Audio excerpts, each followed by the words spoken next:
Cultivating the mind, overcoming greed, anger, and ignorance to live happily. Life is a journey in search of happiness. People are caught in the whirlwind of fame and wealth, yet few truly understand what they are searching for. Many spend their entire lives chasing success, only to realize at the brink of death that their pursuits may not have brought them true happiness. Some go through countless hardships without finding peace, while others attain enlightenment in a fleeting moment. The difference lies in whether we can see through the true nature of life. Enlightenment comes from within. A disciple sought out his master after reading numerous scriptures and learning from wise sages, but still felt empty.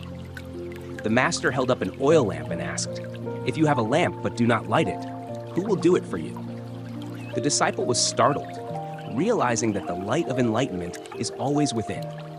If we do not illuminate our own minds, no one else can do it for us. Similarly, a seeker traveled the world in pursuit of truth, meeting many wise men, yet failing to find answers.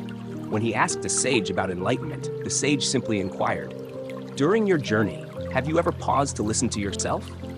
That question awakened him. He had spent his life searching outward, forgetting that the answers were always inside. Knowledge does not equal self-cultivation. Many mistake reading many books and acquiring vast knowledge for self-cultivation. However, one may read thousands of books, but if the mind remains unchanged, that knowledge is nothing more than lifeless words. A person who lacks scholarly knowledge but lives in accordance with moral principles, does good deeds, and lets go of unnecessary attachments is already on the path of enlightenment. As the ancients said, transform yourself before attempting to change the world.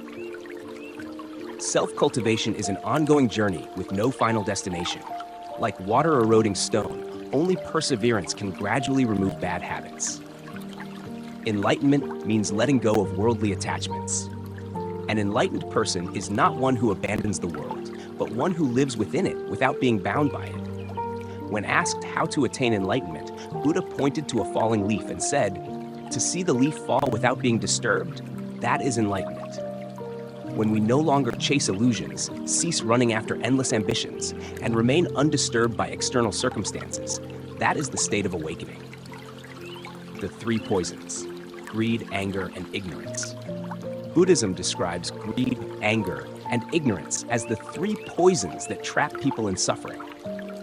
Greed, insatiable desire, like drinking seawater. The more you drink, the thirstier you become. The greedy never feel satisfied, endlessly chasing wealth and status. Anger, hatred and impulsive reactions, like holding a burning coal to throw at someone else, only to burn yourself first. Ignorance, blindness to reality, failing to see the truth of life. The ignorant are like those lost in the dark, struggling without finding a way out. These poisons keep people trapped in suffering, often without realizing they are the source of their own pain. True peace comes from within, not from material wealth. A king who possessed everything still felt empty. A sage handed him a cup full of water and asked, "What happens if I pour more water into it?" The king replied, "It will overflow." The sage then said, "You have everything, yet your heart has never had space to feel true contentment." We may own grand houses, luxury cars, and hold power, yet still feel lonely and restless at night. The most valuable possession is inner peace, the journey back to oneself. Cultivation is not about becoming someone great, but about living with clarity and tranquility. When the mind is at peace, the world around us also becomes lighter. We cannot change the chaos of the world, but we can change ourselves. Only when we let go can we truly gain. Only when we stop seeking outwardly do we discover the treasure within. Staying still amidst a chaotic world. A legendary swordsman sought the ultimate technique but never found it. One day, he met an old man who simply sat silently by a stream. After days of watching the clear water, the swordsman suddenly understood. The most powerful sword technique is not about moves, but about a mind free of burdens. Only when the mind is still can the strike be formless. To cultivate inner stillness, 3 practices are essential. Meditation. Spend time daily observing your breath, allowing thoughts to pass without resistance. Journaling. Reflect on thoughts and emotions, recording your inner struggles. avoiding unnecessary distractions. Stay away from pointless arguments, social media noise, and comparisons with others. Letting go of ego to see the truth. People are controlled by their desire for fame, wealth, and status, unaware that they are shackled by them.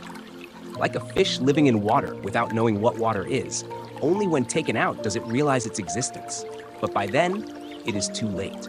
Similarly, people often realize they have lived wrongly only after experiencing deep suffering.